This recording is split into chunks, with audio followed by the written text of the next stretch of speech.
सर्वेभ्यः भाषापाकः प्रथमः इत्यस्य अद्य 7मः पाठः।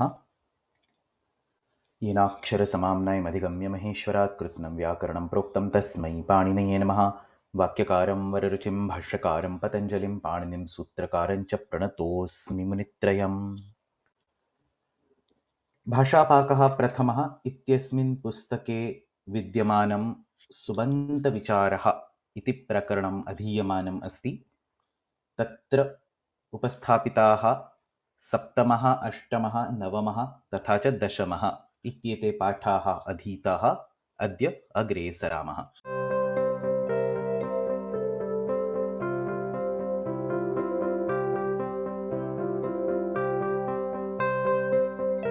भाषापाकः प्रथमः इत्यस्मिन् पुस्तके विद्यमानः 11 पाठः ल्युट् प्रत्ययः तथा च युच् प्रत्ययः इत्येतयोः द्वयोः प्रत्यययोः विषये किञ्चित् पाठयति। तत्र ल्युट् प्रत्ययः सामान्यरूपेण जनैः ज्ञातपूर्वः सर्वेभ्यः अपि धातुभ्यः क्रियायाः भावः द एक्शन इट्सेल्फ इत्यस्मिन् अर्थे ल्युट् इति कृत् सम्यकः प्रत्ययः विधीयते। अस्य प्रत्ययस्य योजनेन नपुंसकलिङ्गशब्दाः सिद्ध्यन्ति। किमुदाहरणं? पठ इत्यस्मात् ल्युट् इति प्रत्ययः क्रियते चेत् ल्युट् इति प्रत्ययस्य दृश्यरूपम् अन इति अस्ति। अतः पठ प्लस् अन पठन इति तत्र रूपं सिद्ध्यति। रामः पठति इत्युक्ते एव रामः पठनं करोति इति प्रयोगः भवितुम् अर्हति। पठनम् इत्यनेन पठ इति धातोः भावः एव तत्र निर्दिश्यते। एवमेव लेखनं, हसनं, गमनं, जल्पनं, दर्शनं, क्रीडनम् एते सर्वे शब्दाः अपि भवितुम् अर्हन्ति। एतेषु सर्वेषु अपि उदाहरणेषु क्रियायाः भावः द एक्शन इट्सेल्फ इत्यस्मिन् अर्थे ल्युट् इति प्रत्ययः विहितः वर्तते। संस्कृतव्याकरणे ल्युट् इति प्रत्ययः कुत्रचित् अन्यस्मिन् अपि अर्थे प्रयुक्तः दृश्यते। तत्र विशिष्टेभ्यः धातुभ्यः सर्वेभ्यः इति न, पूर्वं क्रियायाः भावः इत्यत्र तु सर्वेभ्यः धातुभ्यः, परन्तु अत्र केवलं विशिष्टेभ्यः एव धातुभ्यः करणकारकं the instrument of the action and अधिकरणकारकं the aadhaar of the action एतयोः निर्देशार्थं ल्युट् इति प्रत्ययः भवितुम् अर्हति। अस्मिन् अर्थे यत्र ल्युट् इति प्रत्ययः विधीयते तत्र निर्मिताः शब्दाः नपुंसकलिङ्गे नो चेत् स्त्रीलिङ्गे शिष्टप्रयोगम् अनुसृत्य यथा पण्डितैः प्रयुक्ताः सन्ति तथैव प्रयुज्यन्ते। उदाहरणानि कानिचन पश्यामः। युध्यति अनेन तत् योधनम्। युध इति धातोः ल्युट् इति प्रत्यये कृते योधन इति शब्दः सिद्ध्यति। अत्र क्रियायाः भावः इत्यस्मिन् अर्थे अपि योधन इति शब्दः सिद्ध्यति, परन्तु अत्र कः विशेषः? करणकारकस्य निर्देशार्थं the instrument of fighting the weapon तस्यापि निर्देशार्थं योधन इति शब्दः सिद्ध्यति। In fact, the word yodhana is also used to indicate yuddha itself, the battle. So, same word yodhana can also be used to indicate the adhikarana karaka, yuddhyati asmin, the entity in which the fighting happens, essentially the yuddha bhumi or the yuddha itself. So, yuddhyati asmin tadapi yodhanam. अनेनैव प्रकारेण पश्यति अनेन तत् दर्शनम्. So darshana iti shabdaha, we know there are various darshanas, some astika darshanas, some nastika darshanas.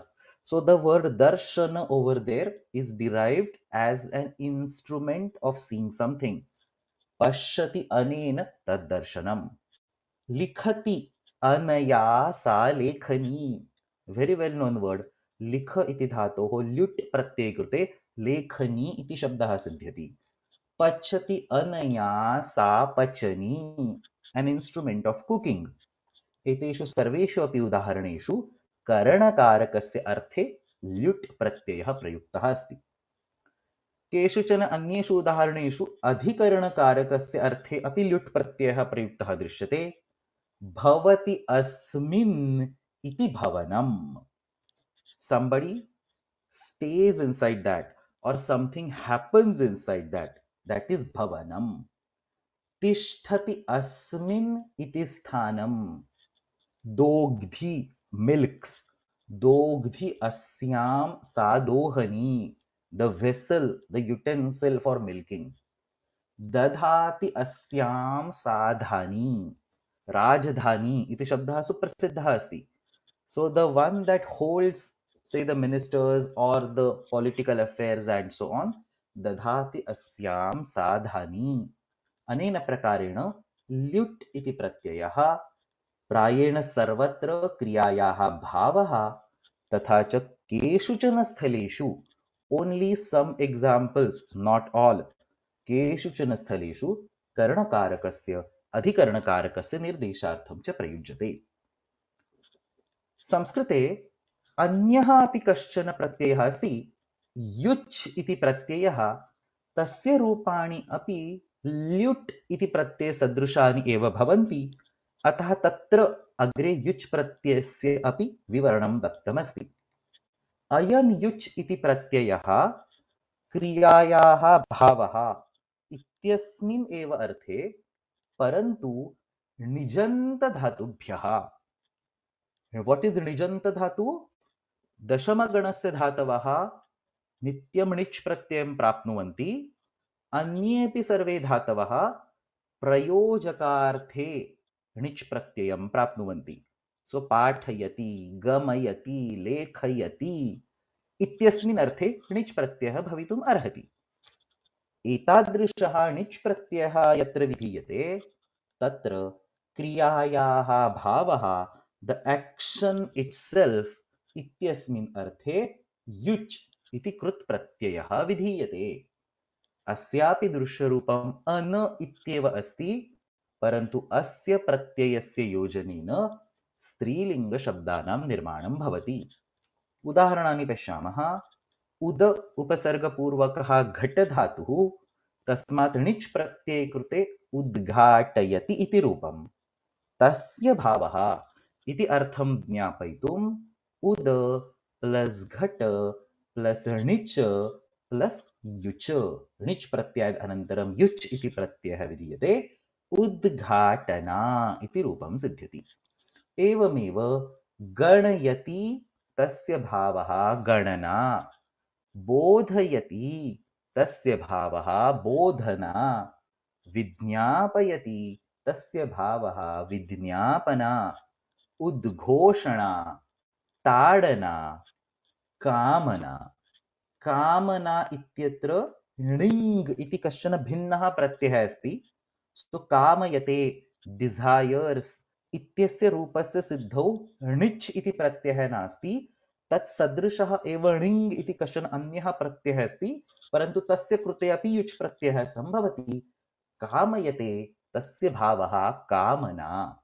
अनेन प्रकारेण एते अपि सुप्रसिद्धाः शब्दाः गणना, बोधना, विज्ञापना, उद्घोषणा, ताडना, कामना, एते सर्वेपि शब्दाः युच् प्रत्ययान्त शब्दाः सन्ति। पुनरेकवारं पश्यामः। ल्युट् प्रत्ययस्य विषये, द प्रीवियस् स्लाइड, यत्र स्त्रीलिङ्गरूपं क्रियते तत्र ईकारान्तं रूपं सिद्ध्यति। लेखनी, पचनी, दोहनी, धानी। परन्तु युच् प्रत्ययस्य विषये स्त्रीलिङ्गरूपम् आकारान्तम् अस्ति। गणना, बोधना, ताडना, कामना। अनेन प्रकारेण अयमेव युच् इति प्रत्ययः केभ्यश्चन अन्येभ्यः अपि धातुभ्यः यत्र णिच् नास्ति तत्र अपि भवितुम् अर्हति। Only a handful of additional examples. वन्दना इति भवति, वेदना इति भवति, आसना इति भवति, परन्तु एतानि कानिचन एव उदाहरणानि, एतानि उदाहरणानि विहाय णिच् प्रत्ययान्तधातुभ्यः एव युच् इति प्रत्ययः विधीयते। तत्र अन्ये ये धातवः सन्ति, पठ, लिख, हस, क्रीड, एतेभ्यः धातुभ्यः युच् इति प्रत्ययः नैव भवति। अनेन प्रकारेण अत्र अस्मिन् पाठे ल्युट् प्रत्ययः तथा च युच् प्रत्ययः एतयोः द्वयोः अपि प्रत्यययोः भिन्नानि उदाहरणानि निर्दिष्टानि वर्तन्ते। अत्रैव भाषापाकः प्रथमः इत्यस्मिन् पुस्तके विद्यमानः 11 पाठः समाप्तः।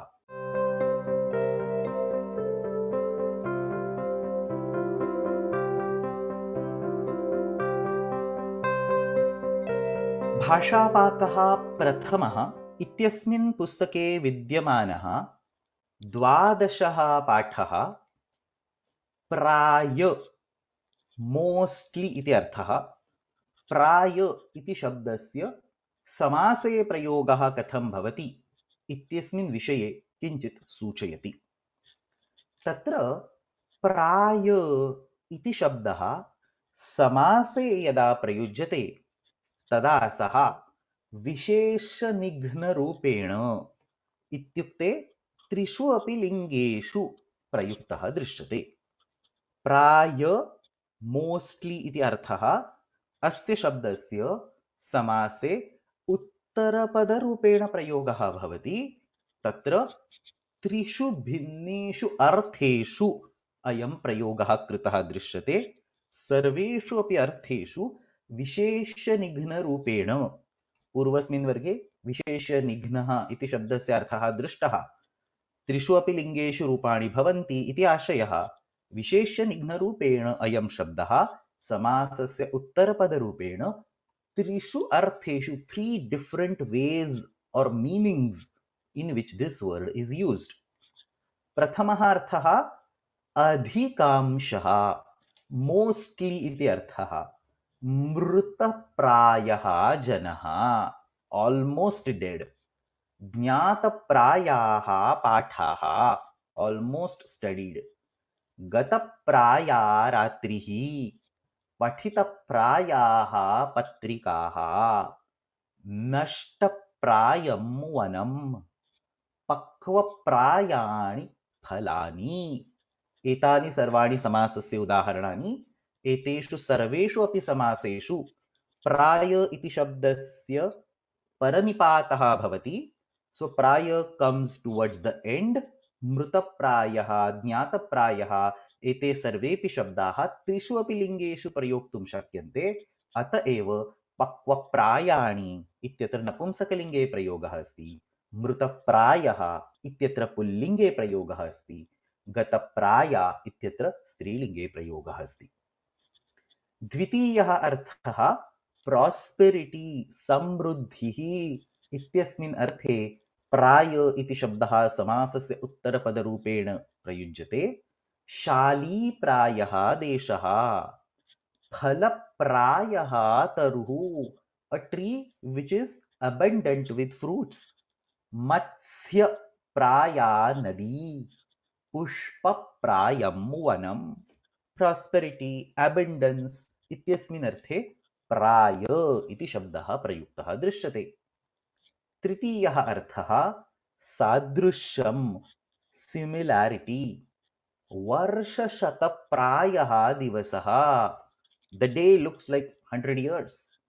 दिनप्राया रात्रिः, the night just appears like the day. अमृतप्रायं वचनम्। अत्र सर्वत्रापि कथञ्चित् समासनिर्माणं कर्तव्यं। कुत्रचित् बहुव्रीहिसमासः अस्ति, कुत्रचित् तत्पुरुषसमासः अस्ति, कुत्रचित् केवलसमासः अस्ति। अनेन प्रकारेण कथञ्चित् समासस्य निर्माणं कृत्वा तत्र प्राय इति शब्दः उत्तरपदरूपेण प्रयोक्तव्यः, तस्य परनिपातः क्रियते। अनेन प्रकारेण एतेषु त्रिषु अपि अर्थेषु विशेषनिघ्नशब्दाः सिद्ध्यन्ति। अत्र अस्मिन् सन्दर्भे इतोपि एकः विषयः अस्माभिः ज्ञेयः। प्रायः तत्र प्रायस् इति मूलः शब्दः, नो चेत् प्रायशः, नो चेत् प्रायेण इति त्रीणि भिन्नानि अव्ययानि अपि सन्ति. So what are we using over here is basically the word called praya, परन्तु तस्मात् भिन्नं प्रायः इति अव्ययं सकारान्तमस्ति, प्रायशः इति अव्ययं, प्रायेण इति अव्ययम् इति अव्ययानि सन्ति. एतेषाम् अपि भाषायां पृथग्रूपेण प्रयोगः भवितुम् अर्हति. मोस्ट्ली, नो चेत् इन् जनरल्, नो चेत् समटैम्स् इत्येतेषु अर्थेषु एते शब्दाः प्रयुज्यन्ते. सो प्रायो गच्छति यत्र भाग्यरहितः तत्रैव यान्त्यापदः. This is from Niti Shatakam. So prayah gacchati, mostly person having bad luck, mostly wherever he goes the problems will come. अनेन प्रकारेण अत्र mostly इत्यस्मिन् अर्थे प्रयुक्तः अस्ति. Generally इति अपि अत्र अर्थः भवितुमर्हति. तव प्राज्ञप्रसादात् प्रायः प्राप्स्यामि जीवितम्. General, mostly इत्यस्मिन् अर्थे because of your blessings only I get the जीवित इति अर्थः. प्रायेण नीचानपि मेदिनी भृतो जनस्समेनैव पथाधिरोहति, आशाबन्धः कुसुमसदृशः प्रायशः ह्यङ्गनानाम्. सो अत्रापि प्रायेण, प्रायशः इति शब्दौ अव्ययरूपेण, मोस्ट्ली, नो चेत् इन् जनरल्, समटैम्स् इत्यादिषु अर्थेषु प्रयुक्ताः दृश्यन्ते. अनेन प्रकारेण अत्र अस्मिन् पाठे प्राय इति समासे उत्तरपदरूपेण प्रयुक्तः शब्दः विशेष्यनिघ्नः अस्ति, त्रिषु अर्थेषु प्रयुज्यते इति विषयः भिन्नैः बिन्दुभिः स्पष्टीकृतः अस्ति. तदनन्तरं च प्रायस्, प्रायशः तथा च प्रायेण इत्येतेषां शब्दानाम् अपि किञ्चित् विवरणं पाठितं वर्तते.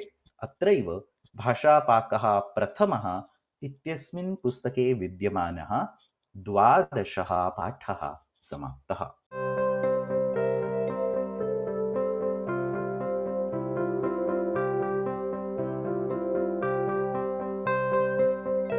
भाषापाकः प्रथमः इत्यस्मिन् पुस्तके विद्यमानः 13 पाठः तथा च 14 पाठः द्वयोः मिलित्वा अध्ययनं कुर्मः.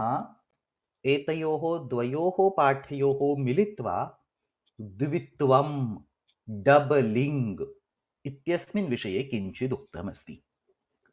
तत्र द्वित्वम् इति विषयः व्याकरणशास्त्रे विद्यमानेषु विषयेषु प्रमुखः विषयः. व्याकरणे बहुप्रकारकं द्वित्वम् उक्तम् अस्ति. Sometimes a word gets repeated. So mandam mandam nudati pavanah in Meghadutam. Sometimes dhatu gets repeated.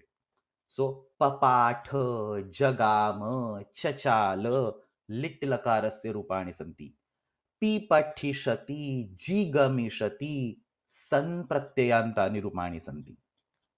केषुचन स्थलेषु वर्णस्य द्वित्वं भवति.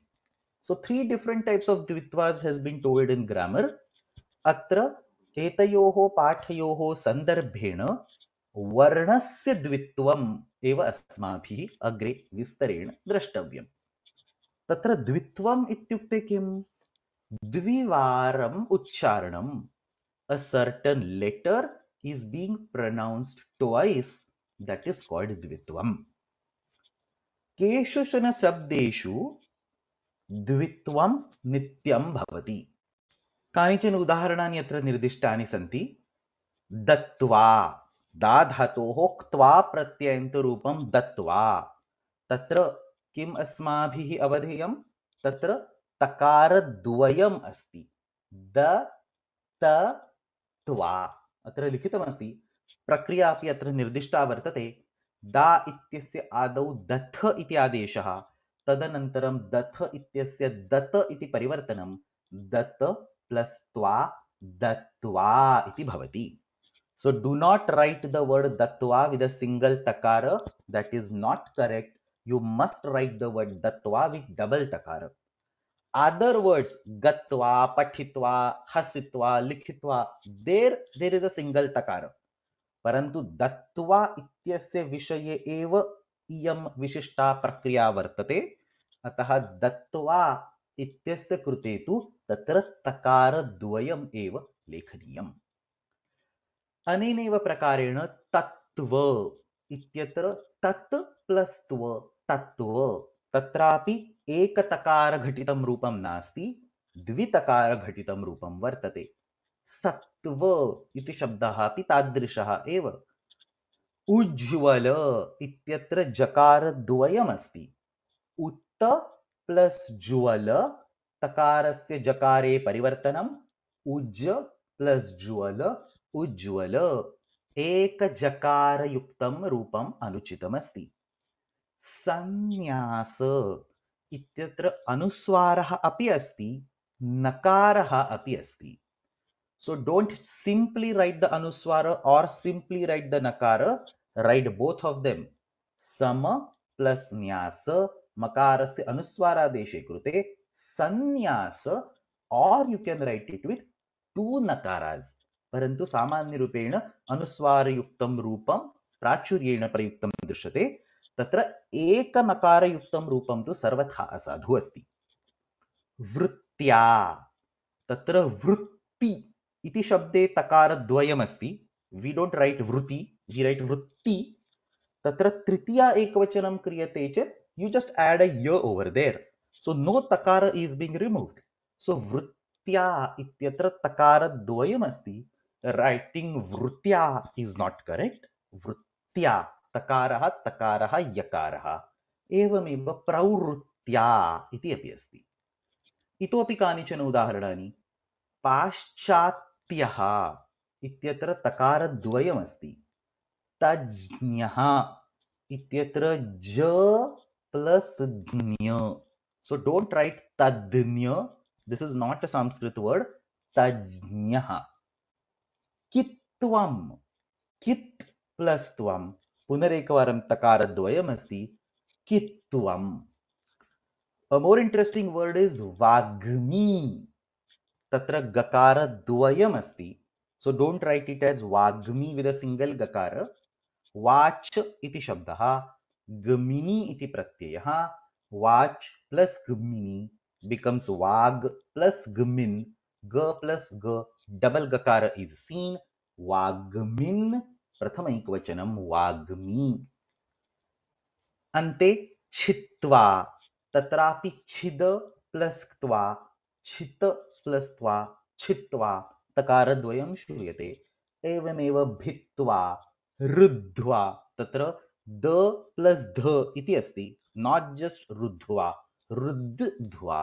अनेन प्रकारेण एतेषु सर्वेषु अपि शब्देषु सामान्यरूपेण छात्रैः लेखने दोषः क्रियते इति दृष्ट्वा एतानि उदाहरणानि अत्र पाठ्ये निर्दिष्टानि वर्तन्ते।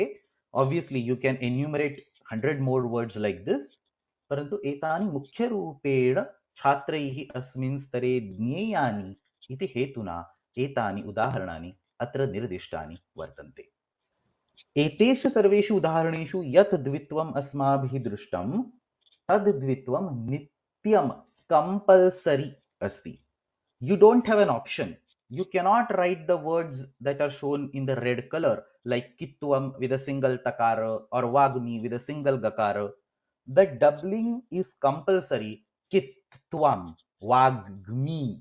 Anena prakarenaiva tatra lekhanam uchcharanam va bhavet.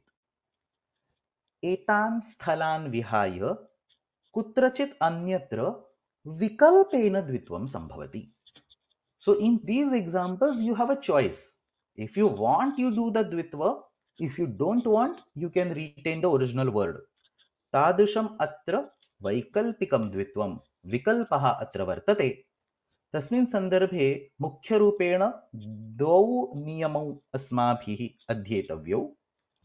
प्रथमः नियमः, यत्र कंजंक्ट लेटर संयोगः, two or more vyanjanas coming together, एतादृशं स्वरात् अनन्तरं द्वे वा अधिकानि व्यञ्जनानि विद्यन्ते, तत्र प्रथमव्यञ्जनस्य विकल्पेन द्वित्वं भवति।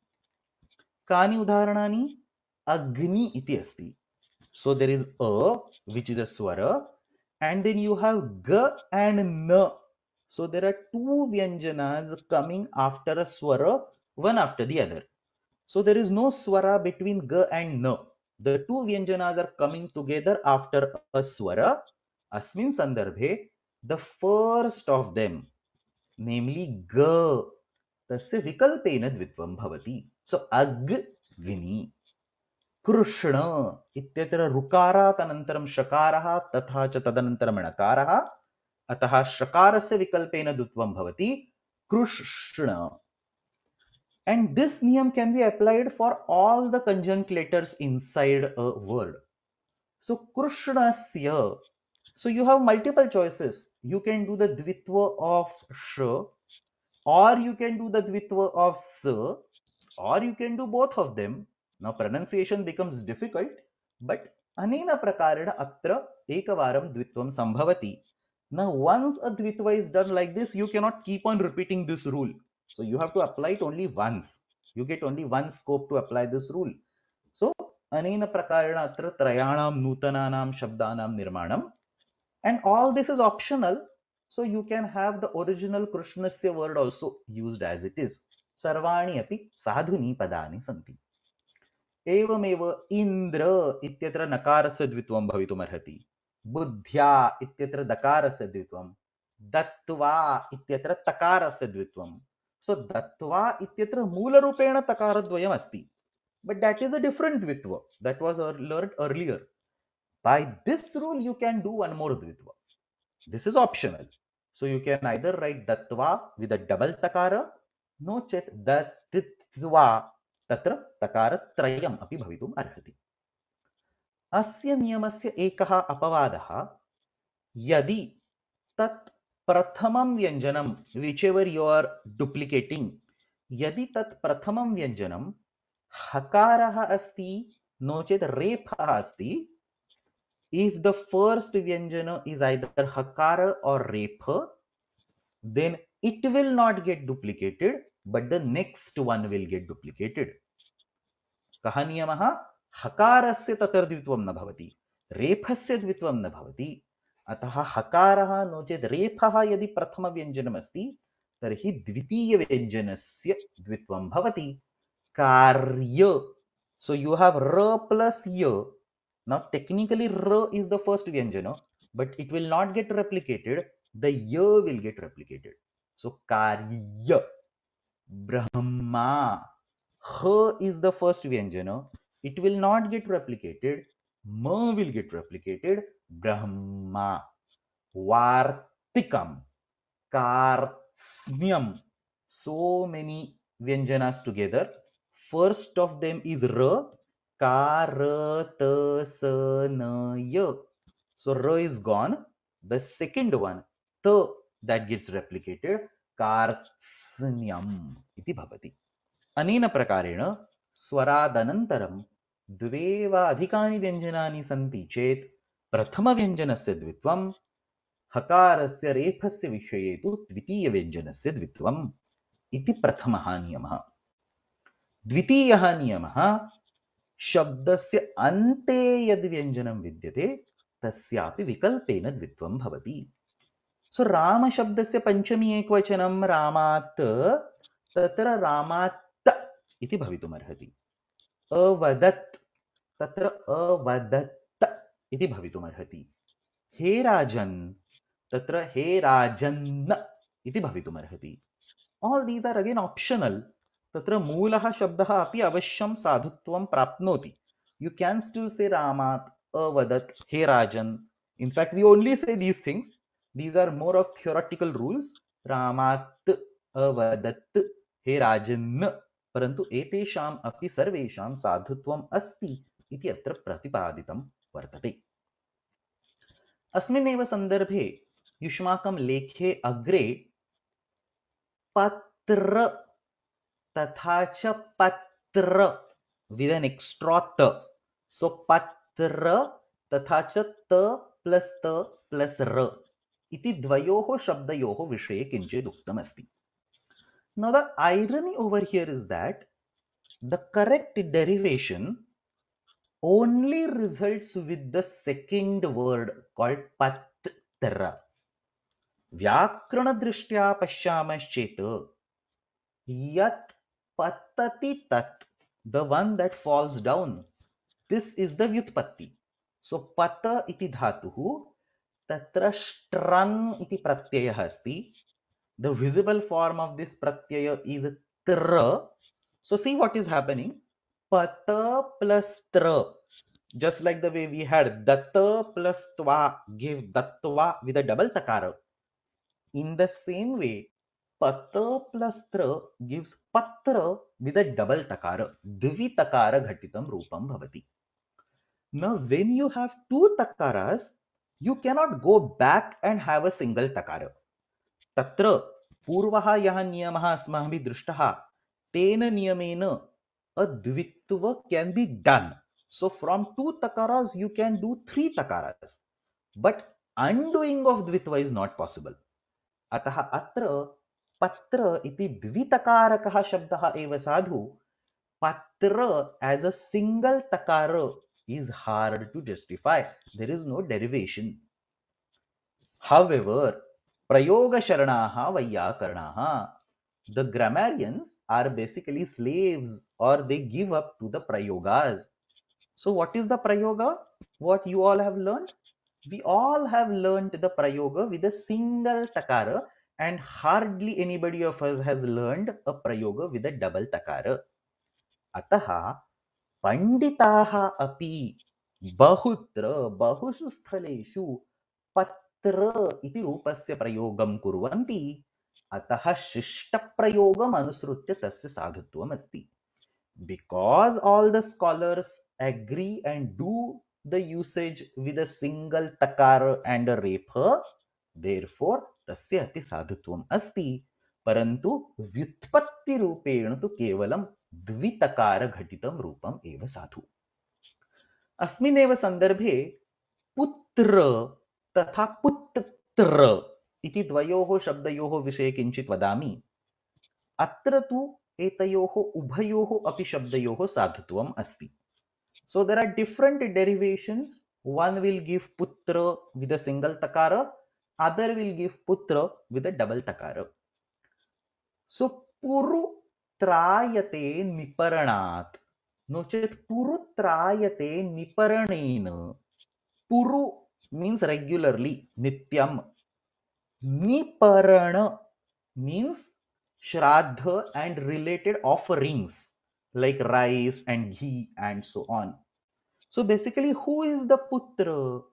He is the one who will protect the ancestors by giving regular offerings in the shraddha, the offerings of rice, ghee, and whatever. So nityam niparanat nochet niparanena trayate, saves, protects them from going to the naraka. Saha kaha puru plus tra. Some prakriya happens, we will ignore that, but the resultant form is putra. So pu plus tra becomes putra iti ekatakara ghatitam rupam siddhyati. There is another derivation for the word putra. Putta iti kaschana narakah asti, tasmat narakat trayate. So again, similar meaning. A putra will do the shraddhadi karma and he will protect the ancestors from entering into the naraka called putta.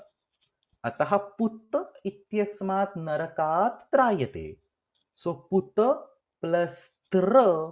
Now here there is ta over here in the word putta, plus there is tra. So putta plus tra, putra iti dvigitakara ghatitam rupam api siddhyati. अनेन प्रकारेण पुत्र तथा पुत्र इति द्वयोः अपि शब्दयोः साधुत्वं, पत्र तथा पत्र इत्येतयोः अपि साधुत्वं वर्तते इति सर्वः विषयः अनयोः पाठयोः चर्चितः अस्ति.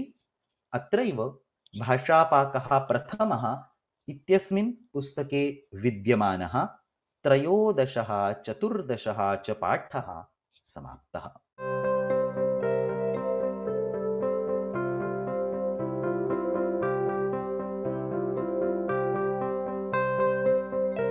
भाषापाकः प्रथमः इत्यस्मिन् पुस्तके विद्यमानः 15 पाठः निराश तथा च निराशता इति द्वयोः शब्दयोः वाक्ये कथं प्रयोगः भवति इत्यस्मिन् विषये किञ्चित् ज्ञापयति।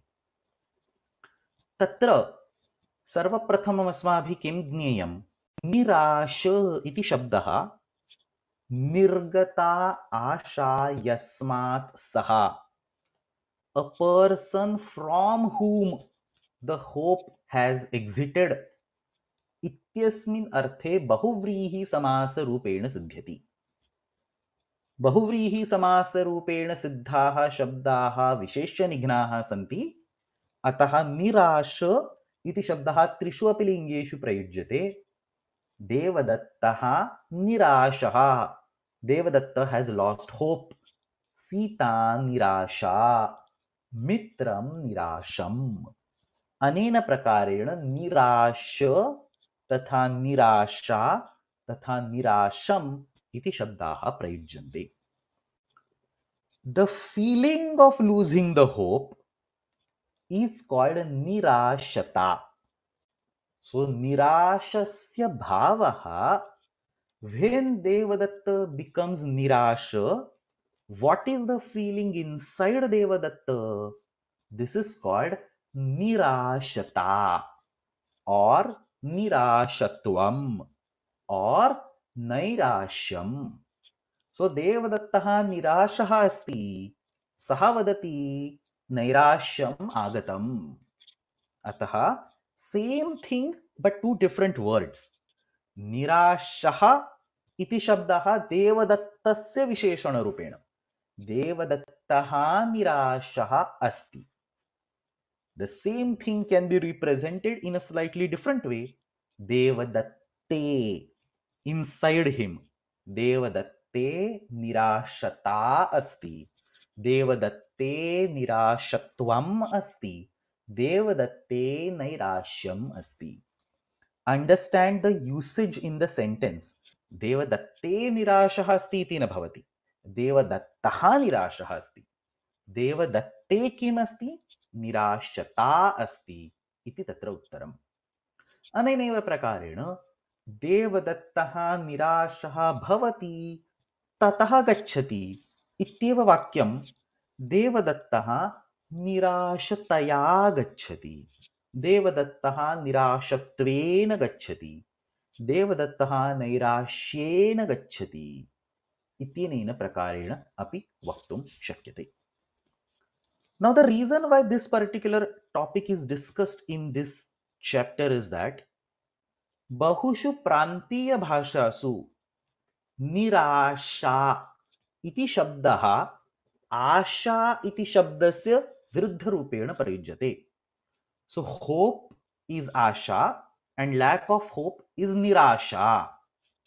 Tadrishaha prayogaha Samskrute anuchitaha asti.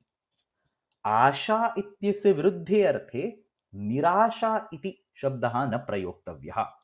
So nirasha is the person who doesn't have any hope. Sita निराशा. अत्र निराशा अस्ति इति न वक्तव्यम्. So I don't have hope. तत्र निराशा अस्ति इति प्रयोगः न भवति. किमर्थं न भवति इति चेत् आशा इति भाववाचकः शब्दः. So asha is to be used as a feeling. Nirasha is not a word like that. Ataeva devadattah ashaya pashyati iti sadhuvakyam. Parantu devadattah nirashaya pashyati iti sadhuvakyam nasti. Tasya sthane kim vaktavyam?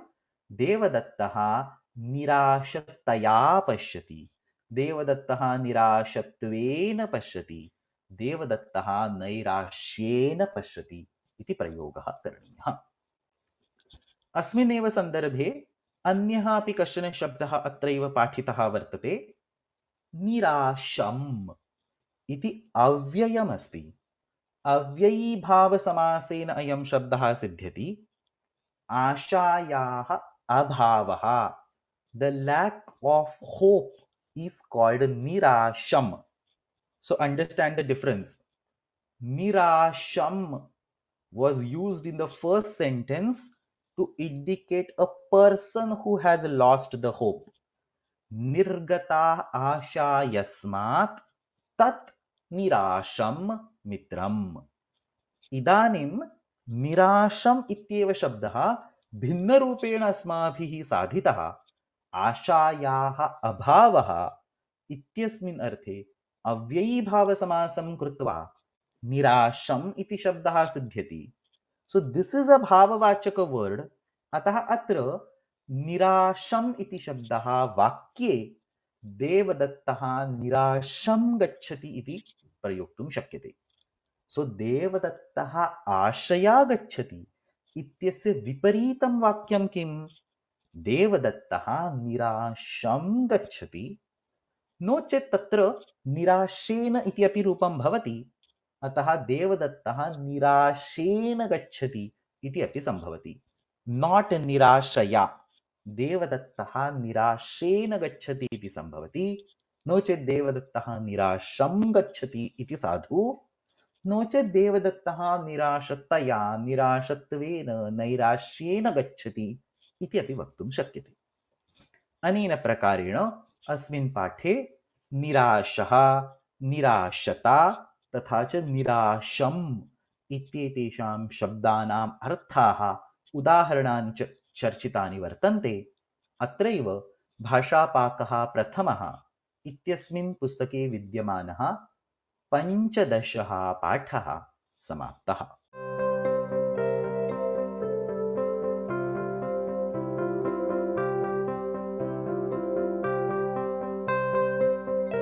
भाषापाकः प्रथमः इत्यस्मिन् पुस्तके विद्यमानः 16 पाठः सावधान तथा च सावधानता इत्येतयोः शब्दयोः वाक्ये कथं प्रयोगः भवति तस्मिन् विषये विवृणोति. So in the previous lesson we had nirasha versus nirashata. Now we have savadhana versus savadhanata. पश्यामः. तत्र सावधानः इति शब्दः पुनरेकवारम् अवधानेन सहितः, the one with the attention. So somebody who is attentive इत्यस्मिन् अर्थे बहुव्रीहि समासेन सिद्ध्यति. सावधानः देवदत्तः, सावधाना सीता, सावधानं मित्रम् इति रूपाणि. अतः सावधानः देवदत्तः इत्यत्र कः अर्थः? सः देवदत्तः यः अवधानेन सहितः अस्ति. He is attentive. सावधानः देवदत्तः सर्वत्र पश्यति. Attentive Devadatta looks everywhere. अवधानेन सहितः यः देवदत्तः सः सर्वत्र पश्यति इति अत्र वाक्ये प्रयोगः. नपुंसकलिङ्गस्य एकम् अन्यदुदाहरणं सावधानं मनः. The mind is attentive. तत् मनः यत् अवधानेन सहितम् अस्ति. देवदत्तः सावधानेन मनसा गच्छति. So who is attentive? Not Devadatta directly is being told as attentive. Devadatta has a mind which is attentive. Essentially the meaning is same. परन्तु वाक्यरचना कीदृशी अस्ति? देवदत्तस्य मनः, नपुंसकलिङ्गशब्दः, देवदत्तस्य मनः सावधानम् अस्ति. तेन सह इत्युक्ते सावधानेन मनसा देवदत्तः गच्छति. सो अत्र पूर्वस्मिन् वाक्ये देवदत्तः स्वयं सावधानः. अत्र द्वितीये वाक्ये देवदत्तस्य मनः सावधानम् अस्ति. देवदत्तः सावधानेन मनसा गच्छति इति वाक्यप्रयोगः. अत्र अस्मिन् वाक्ये इत्युक्ते देवदत्तः सावधानेन मनसा गच्छति अस्मिन् वाक्ये बहुभिः जनैः पंडितैः अपि मनसा इति शब्दः त्यज्यते. So the word manasa is considered obvious and is not spoken. अतः केवलं सावधानेन इति उच्यते। मनसा इति शब्दस्य अध्याहारः क्रियते चेदपि साधुवाक्यम्। So we can still use a sentence like Devadattaha savadhanena gacchati. The meaning is same. Devadattaha savadhanena manasa gacchati ityeva arthah. Parantu tatra manasa iti shabdah adhyartah asti. It is assumed. स्पष्टरूपेण तस्य प्रयोगः न भवति। देवदत्तः सावधानेन गच्छति इति अत्र प्रयोगः सम्भवति। अस्मिन्नेव सन्दर्भे सावधानम् इत्यपि प्रयोगः कृतः दृश्यते। देवदत्तः सावधानं गच्छति। So this is द्वितीया एकवचनम् of सावधान। सावधानं गच्छति। अत्र गमनक्रिया अवधानेन सहिता अस्ति। So it is not Devadatta who is attentive, it is not mind which is attentive, but it is the action which is done attentively. Devadattaha savadhanam gacchati. Atra, as many might have guessed, savadhanam iti shabdaha kriyayaha visheshana rupena prayujyate. So look at the previous examples. In Devadattaha savadhanaha, savadhana word is used as a visheshana of Devadatta. Devadattaha savadhanena manasa gacchati. अत्र सावधान इति शब्दः मनस् इत्यस्य विशेषणम्। परन्तु देवदत्तः सावधानं गच्छति।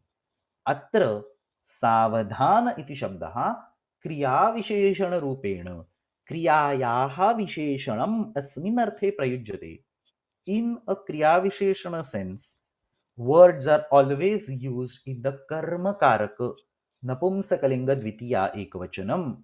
These are not avyayas. There is a common misunderstanding that kriya visheshanas are avyayas.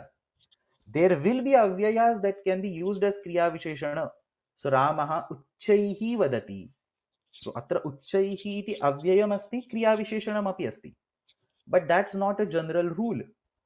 All the kriya visheshanas need not be avyayas. So Devadattaha savadhanam gacchati. Ityatra savadhana is not an avyaya. सावधानम इति शब्दः केवलं सावधान इत्यस्य द्वितीया एकवचनं क्रियाविशेषण रूपेण प्रयुक्तः अस्ति। सावधानता इति शब्दस्य विषये किञ्चित् पश्यामः। तत्र सावधानस्य भावः, so the feeling of being सावधान, that is called सावधानता, सावधानत्वम् इति अपि भवति। अतः देवदत्तः सावधानः अस्ति इत्युक्ते किम्?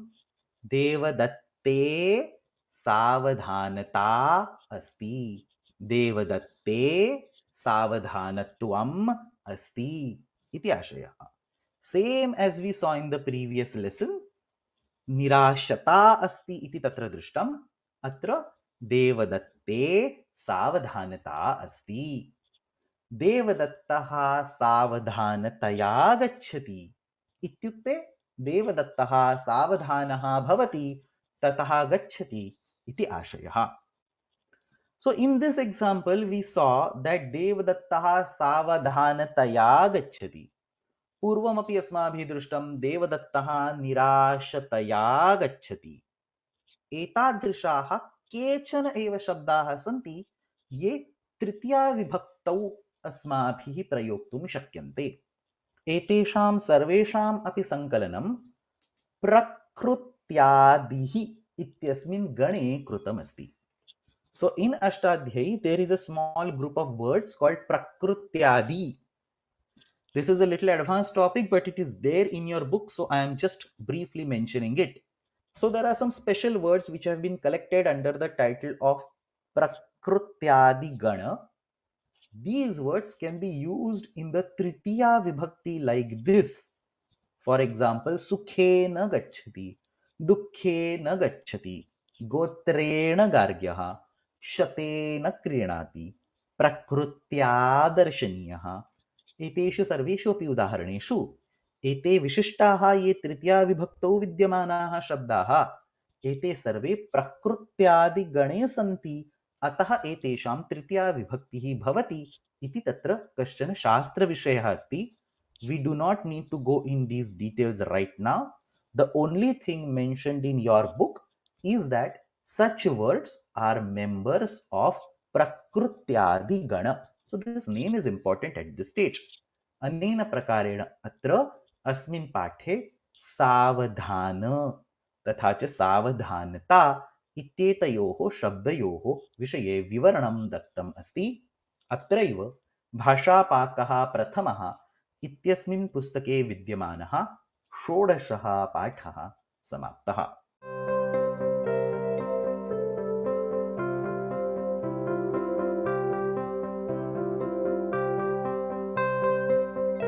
भाषापाकः प्रथमः इत्यस्मिन् पुस्तके विद्यमानः सप्तदशः पाठः अतिथि तथा च अभ्यागत इत्येतयोः शब्दयोः विषये किञ्चित् विवृणोति. पश्यामः. तत्र अतिथिः इत्युक्ते किम् इति चेत् अज्ञातपूर्वः यः जनः गृहं प्रति अकस्मात् आगतः बहुकालं यावत् न तिष्ठति. So an unknown and an uninvited guest suddenly comes to your house, stays for a very short time and leaves. तस्य निर्देशः अतिथि इति शब्देन क्रियते. तत्र अत इति मूलः धातुः सातत्यगमने continuous roaming iti arthaha.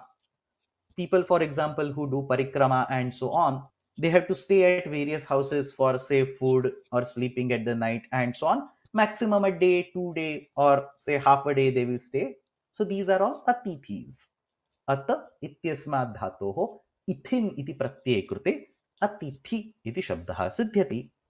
अस्य स्पष्टीकरणं कैश्चित् श्लोकैः अपि दीयते. सरलाः श्लोकाः.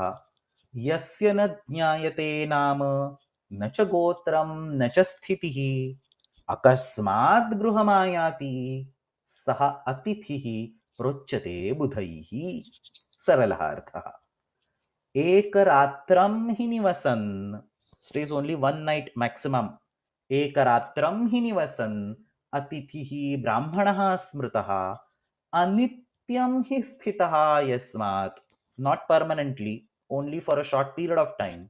अनित्यं हि स्थितः यस्मात् तस्मात् अतिथिः उच्यते इति अन्यः श्लोकः. तत्र अभ्यागत इति शब्दः अतिथिः इत्यस्मिन् अर्थे एव प्रयुज्यते इति केषाञ्चन पण्डितानां मतं. सो अभ्यागतः इति अपि अतिथिः इत्यस्यैव अन्यत् नाम इति हेमचन्द्रः इति कश्चन वैयाकरणः कोशकारः स्पष्टीकरोति. परन्तु केचन अन्ये वैयाकरणाः अभ्यागतः इत्युक्ते ज्ञातपूर्वः मनुष्यः.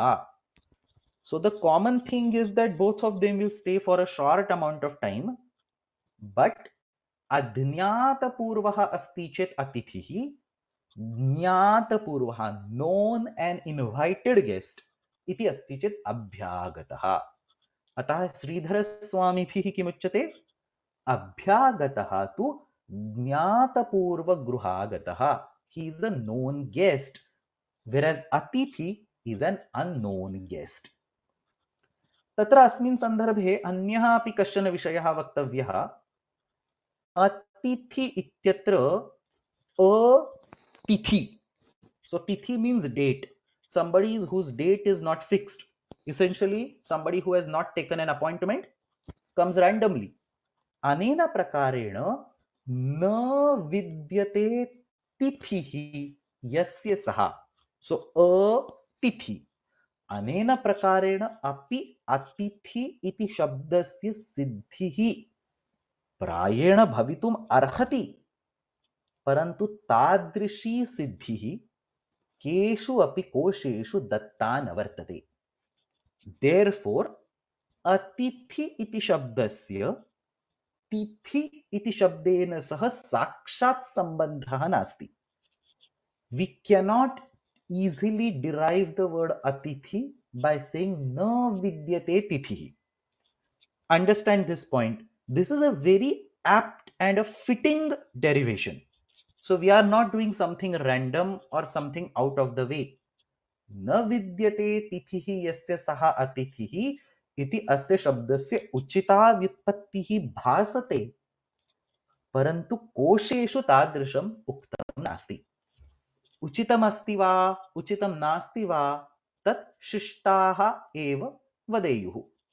Basically, you can remember it as a plus tithi, but the technical definition would be yasya na jnayate nama na cha gotram na cha sthitihi, or at plus ithin. These are the technical derivations. For remembering, you can remember it as a plus tithi. Antimah vishayah, adyatana kale, when you invite a chief guest in a certain public program, karyakramasya मुख्यः अध्यक्षः. So on the invitation card, what is written? Atithihi. No chet mukhyatithihi iti tatra mudritam vartate.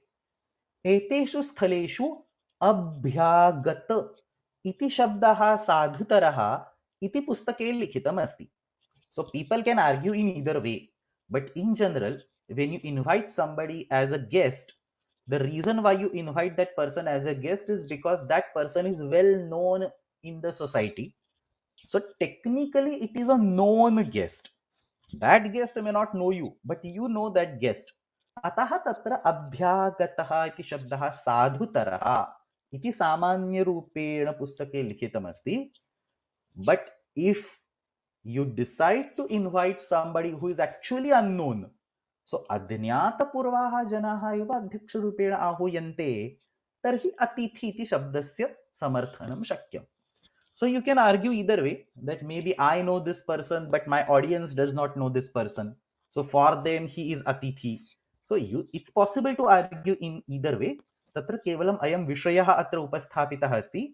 अतिथि इति शब्दः कुत्र प्रयोक्तव्यः, अभ्यागतः इति शब्दः कुत्र प्रयोक्तव्यः, एतयोः मध्ये केषाञ्चन पण्डितानां मतेन सूक्ष्मः भेदः वर्तते. सः एव सूक्ष्मः भेदः अत्र निर्दिष्टः अस्ति. अनेन प्रकारेण अत्र अस्मिन् पाठे अतिथि तथा च अभ्यागत इति द्वयोः शब्दयोः अर्थः तथा च वाक्ये प्रयोगः कथं भवति इति सर्वं निर्दिष्टम् अस्ति.